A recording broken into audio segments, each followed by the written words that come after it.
समर्थ. दिव्य उपासना व उपाय या चॅनलवर आपले स्वागत आहे.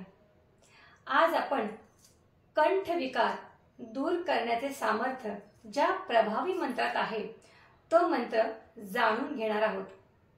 तो मंत्र पुढील प्रमाणे आहे. ओम चिम चित्रघंटाभ्याम नमः. परत एकदा सांगते.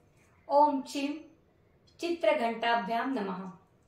हा मंत्र रोज 1008 वेळा म्हणावा. घशाच्या कर्करोगाचा कॅन्सर देखील या मंत्राने बरा होण्यास मदत होतो.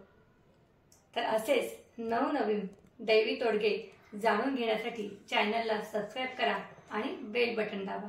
श्री स्वामी समर्थ. जय जय स्वामी समर्थ.